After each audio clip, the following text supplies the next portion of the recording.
മഹേഷ്, ഏറ്റവും പ്രധാനപ്പെട്ട കാര്യം സഞ്ജു ടീമിലെത്തി എന്നുള്ളത് തന്നെയാണ്. അപ്പോൾ സഞ്ജു സിംഗിൾ വിക്കറ്റ് കീപ്പറാണ്. ആ നിലക്ക് ഇപ്പോൾ ഈ കഴിഞ്ഞ ഒരു സീസൺ നോക്കുമ്പോൾ വലിയ നേട്ടങ്ങളൊന്നും സഞ്ജുവിനില്ല. പക്ഷെ എങ്കിൽ കൂടിയും സഞ്ജുവിൻ്റെ കഴിവ് മനസ്സിലാക്കിക്കൊണ്ട് അജിത് അഗാർക്കർ അദ്ദേഹത്തെ ടീമിൽ ഉൾപ്പെടുത്തുന്നു. വലിയ അത്ഭുതം എന്നാണ് സോണി ചെറുവത്തൂർ അതിനെ വിശേഷിപ്പിച്ചത്. എങ്കിൽ കൂടിയും ഈ ഏഷ്യ കപ്പ് ഈ സഞ്ജുവിനെ സംബന്ധിച്ചിടത്തോളം എത്ര വെല്ലുവിളിയേറുന്നതാണ്?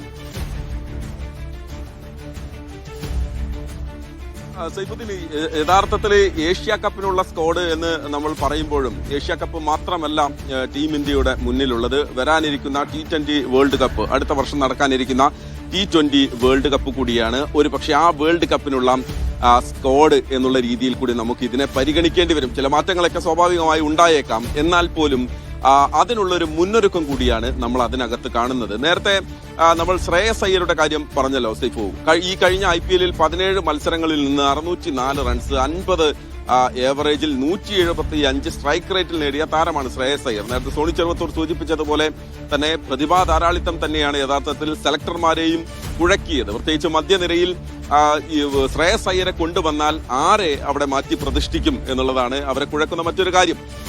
ശുഭ്മൻ ഗില്ല് കൂടി എത്തുന്നതോടുകൂടി തന്നെ ടീമിന്റെ സ്ക്വാഡ്, ബാറ്റിംഗ് നിര കുറെ കൂടി വളരെ ശക്തമാവുകയാണ്. ഇപ്പോൾ അതിനോട് കൂട്ടിച്ചേർത്ത് പറയാനുള്ള ഒരു കാര്യം എന്ന് പറയുന്നത് ഒരു സ്റ്റാൻഡ് ബൈ ലിസ്റ്റ് കൂടി BCCI ഇപ്പോൾ പുറത്തുവിട്ടിട്ടുണ്ട്. പേസർ പ്രസിദ്ധ് കൃഷ്ണ, ധ്രുവ് ജുറേൽ ആ ലിസ്റ്റിലുണ്ട്. യശസ്വി ജയ്സ്വാൾ, സൈഫു യശസ്വി ജയ്സ്വാളിന്റെ പേരുണ്ട്. വാഷിംഗ്ടൺ സുന്ദർ, റയാൻ പരാഗ്. ഇതാണ് സ്റ്റാൻഡ് ബൈ ലിസ്റ്റ് എന്ന് പറയുന്നത്. അതായത് ഈ നിലവിലുള്ള 15 അംഗ പട്ടികയിൽ നിന്ന് ഏതെങ്കിലും താരങ്ങൾക്ക് പുറത്തിരിക്കേണ്ടി വന്നാൽ അവിടെ ആ സ്ലോട്ട് കൃത്യമായി ഉപയോഗിക്കാനുള്ള ആളുകളെ ഉണ്ട്. അതിൽ പ്രസിദ്ധാണ് അതിൽ ഏറ്റവും പേസ് ബോളർ എന്നുള്ള നിലയിൽ പ്രസിദ്ധ് കൃഷ്ണ അതിലുണ്ട്. ധ്രുവ് ചുറേൽ വിക്കറ്റ് കീപ്പർ എന്നുള്ള രീതിയിലുണ്ട്. സഞ്ജു ഉണ്ട്, ഒപ്പം ജിതേഷും ഉണ്ട്. സൈഫു ജിതേഷ് ശർമ്മയും വിക്കറ്റ് കീപ്പർ റോളിലുണ്ട്, 2ാം വിക്കറ്റ് കീപ്പറാണ്. സഞ്ജുവിന് തന്നെയാണ് ഓപ്പണറുടെ റോളിലേക്ക് വരികയാം, ബാറ്റ് ചെയ്യാൻ എത്തുക. സഞ്ജുവും അഭിഷേകും കൂടി ഇറങ്ങും. 3ാം നമ്പറിൽ ആര് വരും എന്നുള്ളത് ഒരു കൺഫ്യൂഷൻ തന്നെയാണ്. നമ്മൾ അതൊരു ആകാംക്ഷയോടെ കാത്തിരിക്കുന്നതാണ്. സൂര്യകുമാർ എത്തുമോ, അതല്ല അവിടേക്ക് ശുഭ്മൻ ഗില്ല് വരുമോ എന്നുള്ളതാണ് നമ്മൾ നോക്കുന്നത്. എന്തായാലും ടീം കോമ്പിനേഷൻ എന്ന് പറയുന്നത് വളരെ വ്യക്തമായി തന്നെ ടീം ഇന്ത്യ പറയുകയാണ്, സെലക്ടർമാർ പറയുകയാണ്.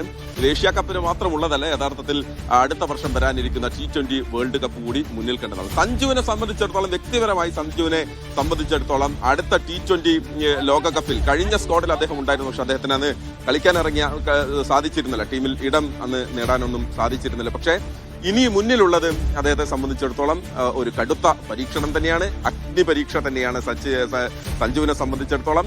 ഇപ്പോൾ ഞാൻ നിൽക്കുന്ന ഗ്രീൻഫീൽഡ് സ്റ്റേഡിയം, ഈ ഗ്രീൻഫീൽഡ് സ്റ്റേഡിയത്തിൽ ഇന്നലെയാണ് സഞ്ജുവുമായി നമ്മൾ സംസാരിച്ചത്. ഇന്നലെ അദ്ദേഹത്തോട് സംസാരിക്കുമ്പോൾ പോലും അദ്ദേഹം വലിയ പ്രതീക്ഷയിൽ തന്നെയായിരുന്നു, ഏതാണ്ട് ടീമിലേക്ക് ഉണ്ടാകും എന്നുള്ളൊരു വലിയ ആത്മവിശ്വാസം അദ്ദേഹത്തിനുണ്ടായിരുന്നു. അതുകൊണ്ട് തന്നെ കഴിഞ്ഞ കുറച്ച് ദിവസമായി ഈ പറയുന്ന കൊച്ചിൻ ബ്ലൂ ടൈഗേഴ്സ് ടീമിനൊപ്പമുള്ള പരിശീലനം, അത് കൂടാതെ തന്നെ വ്യക്തിപരമായി അദ്ദേഹം ഒരുപാട് സമയം തിരുവനന്തപുരത്തെ വിവിധ നെറ്റ്സുകളിൽ അദ്ദേഹം ചെലവഴിച്ചിരുന്നു. ഗ്രൗണ്ടുകളിൽ അദ്ദേഹം കൃത്യമായ പരിശീലനം നടത്തിയിരുന്നു. അപ്പൊ സഞ്ജു 2 കൽപ്പിച്ച് തന്നെയാണ് സൈഫു. അദ്ദേഹത്തെ സംബന്ധിച്ചിടത്തോളം ഒരു കഴിഞ്ഞ തുടർച്ചയായി ഉള്ള ഒരു പെർഫോമൻസിന്റെ IPL അദ്ദേഹത്തിന് ഒരു വീഴ്ച വന്നത്. പക്ഷെ അതിന് മുൻപ് T20 അദ്ദേഹത്തിന്റെ തുടർച്ചയായ സെഞ്ചുറികളൊക്കെ നമ്മൾ കണ്ടതാണല്ലോ. IPL അദ്ദേഹത്തിന്റെ പരിക്കാണ് അദ്ദേഹത്തിന് അന്ന് വിനയായത്.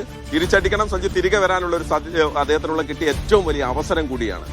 തീർച്ചയായും മഹേഷ് സൂചിപ്പിച്ചതുപോലെ ഏഷ്യ കപ്പിന് മാത്രമുള്ള ഒരു ടീമല്ല. അജിത് അഗാർക്കർ അതിന്റെ സൂചനയും നൽകി കഴിഞ്ഞു. ഭാവിയിലേക്ക് ഒരു പുതിയ ഏകദിന സംഘത്തെ വാർത്തെടുക്കുകയാണ്. അതിൽ സഞ്ജുവിന് ഇടം നേടാനായി എന്നത് വലിയ സന്തോഷം, ഒപ്പം വലിയ വെല്ലുവിളിയുമാണ്. നല്ല പ്രകടനം പുറത്തെടുക്കാൻ സഞ്ജുവിന് കഴിയട്ടെ എന്ന് നമുക്ക് ആശംസിക്കാം.